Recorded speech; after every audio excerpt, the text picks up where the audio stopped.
Hey, what's up, everybody? BDF44 coming at you with another video. All right, so the Boston Celtics are up 48-43 on the Milwaukee Bucks, and it's been a very spirited Game 7.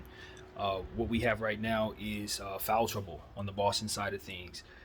Just about everybody in the starting lineup either had two or three, it seemed like. And the Bucks have their foul troubles as well. But at the end of the day, this is what's going on. Well, first of all, Umi Udoka has used his challenge in the first half on a Grayson Allen drawn charge call that got Jason Tatum his third. That was a questionable decision, in my opinion, because it looked very clear to me that he was planted. Not only that, but I mean, it was a minute before the end of the half, so it was no real necessary need to be that cautious in regards to foul trouble with him. Um, I could see if he had three, as to which he shouldn't be on the floor. But, in that situation, Game 7, you're going to need your challenge. Like, it's too pressured of a situation for you not to have your challenge near the end of the game. You're going to want that. It's too much for the refs to look at. It's too much going on. And mistakes can be made, and it's the last game of the season for both teams. You can't not have your challenge, especially on a situation like that where Jason Tatum picks up his third foul. Okay, you have to sit him for the next minute and a half. All right. I mean, it's not the end of the world. I don't agree with that decision. Derek White, man, they're leaving him open, and he's been tentative in that first quarter. He was pretty terrible, 0 for 7 thus far. Um, I don't know what to say. I don't know if they can bench him and feel good about what they're going to do in his absence, with Peyton Pritchard having had his issues, but he did hit a shot in this game from three, so that's a big deal for them. Jason Tatum's hitting some shots, particularly the ones that I said he's having struggles with. So he's worked those demons out, and that straightaway three-point shot is falling for him today.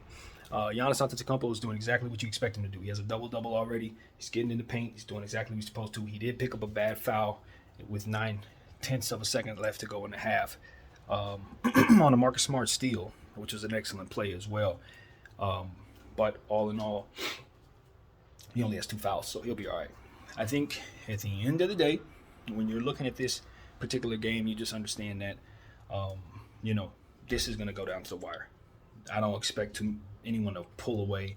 The refs called um, I'd say, questionable 3-point foul there. The one that Giannis picked up that gave him his second foul was a three-shot foul. Sometimes they call it, sometimes they don't. Earlier in the series, same situation. Marcus Smart wanted the three free throws. They did not give him that. So in this situation, they do, and it seems less likely he would be given three free throws in this situation than that other one. But I guess it is what it is.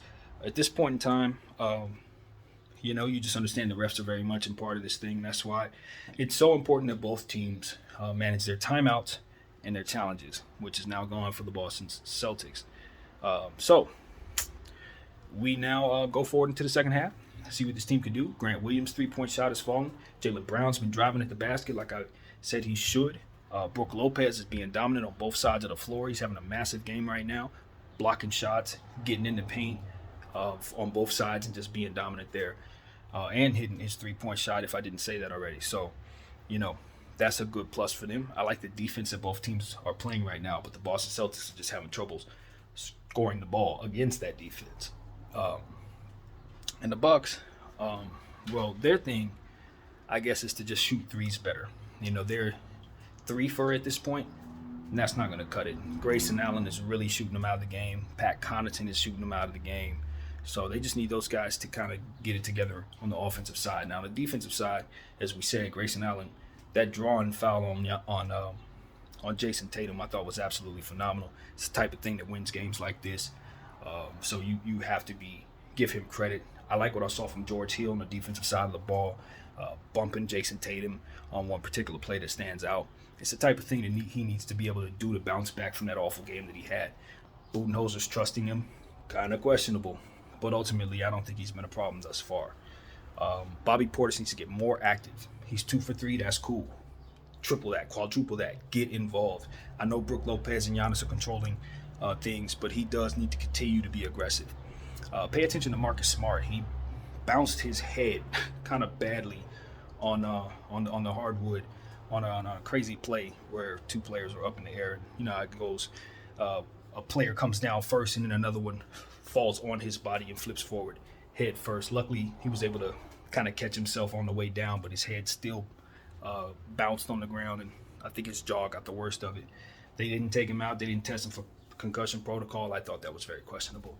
But all in all, it's a game 7, so you know they're going to move forward, and hopefully he'll be healthy for the second half. So Robert Williams is available to play, but they're not suiting him up just yet. I think that's a little questionable, even though I said they can get away with it. When Brook Lopez is playing like this, you'd probably be wise to at least send him out there for a couple minutes on him, and see what happens with that. But all in all, you know, you definitely like what you're seeing out of everybody on both sides, other than Derek White and Pat Connaughton and Grayson Allen. I mean, at the end of the day, guys are contributing. They're just not hitting shots. So Drew Holiday's shooting woes continue. He's shooting too much to be as inefficient as he is.